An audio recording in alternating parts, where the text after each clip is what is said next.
ये कहानी एक दिव्यांग राजा की है जिसके राज्य में कोई भी परेशानी या समस्या नहीं थी। सभी लोग उस राजा से बहुत खुश थे और ऊपर वाले से धन्यवाद करते थे कि इतने अच्छे राजा को उनके ज़िंदगी में भेजे हैं। वे राजा दिव्यांग था, उनकी एक आंख नहीं थी और एक पैर नहीं था, लेकिन फिर भी राजा को इस बात का कोई मलाल नहीं था।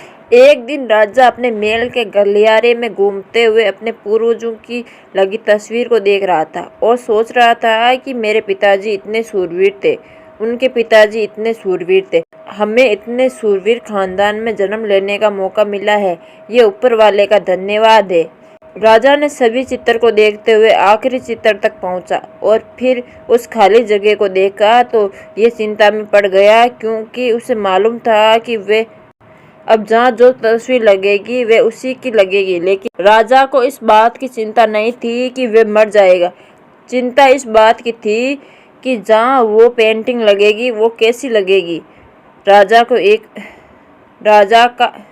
का एक आंख और एक पैर न होने की वजह से वह चिंता में पड़ गया और सोचने लगा कि इस गलियारे में इतनी शानदार पेंटिंग लगी है, लेकिन मेरी एक आंख और एक पैर न होने की वजह से मेरी एक तस्वीर सबसे अलग लगेगी और सबसे भद्दी दिखेगी। राजा ने सोचा कि मेरे मरने के बाद पता नहीं कैसी पेंटिंग बनेगी और क्यों ना मैं अपने जीते जी एक शानदार पेंटिंग बनवाऊं, ताकि मुझे ये सुकून मिल जाए कि मेरी यहाँ अच्छी पेंटिंग लगेगी। अब उस राज्य में ऐलान करवा दिया गया और सभी पेंटर को बुलाया गया और कहा गया कि जो भी पेंटर राजा का शानदार पेंटिंग बनाएगा उसे शानदार इनाम ही मिलेगा।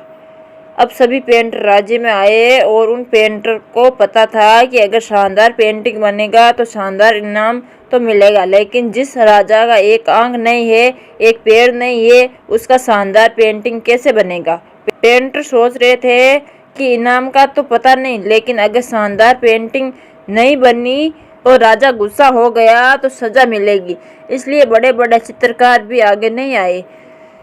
तभी उसमें से एक लड़का बोला, राजा साहब, मैं आपकी पेंटिंग बनाना चाहता हूँ, मुझे 24 घंटे का वक्त दीजिए। अब सभी बड़े बड़े पेंटर हैरान हो गए कि ये लड़का क्या पेंटिंग बनाएगा, और अगर राजा को पेंटिंग पसंद नहीं आई तो इसे सजा जरूर मिलेगी। राजा बोला, ठीक है, आप बनाकर आइए। अगले दिन वे लड़का तस्वीर बनाकर लाने वाला था और दरबार पूरी तरह से भर चुका था। लोग दूर दूर से ये देखने के लिए आए थे कि वे लड़का कैसा पेंटिंग बनाकर लाएगा। अब लड़का जब उस राजा की पेंटिंग बनाकर लाया तो लोग आश्चर्यचकित रह गए।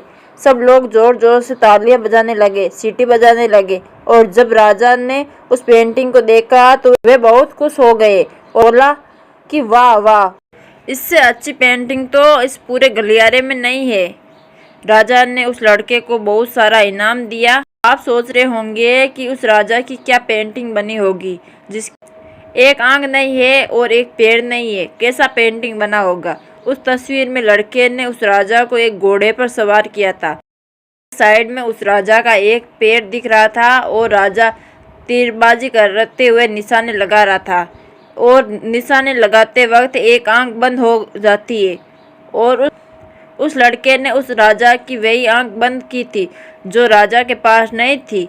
इस तरह से उस लड़के ने राजा को निशाने लगाता घोड़े के ऊपर सवार दिखाया, जिसे एक आंख बंद और एक ही पैर दिखाया, और इतना शानदार पेंटिंग बनाया था कि वे अब तक की सबसे सर्वश्रेष्ठ पेंटिंग थी। उस लड़के के सामने भी चुनौती थी, संकट था, लेकिन उसने नकारात्मक का साथ नहीं छोड़ा। जिंदगी में आप जिस भी मुकाम पर हो, जिस भी संकट में फंस गए हो, जिस स्थिति में हो, अगर आप सकारात्मक का साथ नहीं छोड़ते तो यकीनन मानिए आप उस संकट से बाहर निकल जाएंगे। जिंदगी में उम्मीद का साथ मत छोड़िए, क्योंकि जिसने उम्मीद का साथ छोड़ा है तो फिर जिंदगी उसका साथ छोड़ देती है। पर सकारात्मक रहिए, खुश रहिए, ऊपर वाले के आशीर्वाद के साथ और अपनों के प्यार के साथ, अपनी अच्छी और सच्ची मेहनत के साथ कर दिखाइए कुछ ऐसा दुनिया करना चाहे आप जैसा। ये कहानी आपको कैसी लगी कमेंट करके जरूर बता देना, और कमेंट में जय श्री कृष्णा जरूर लिख देना।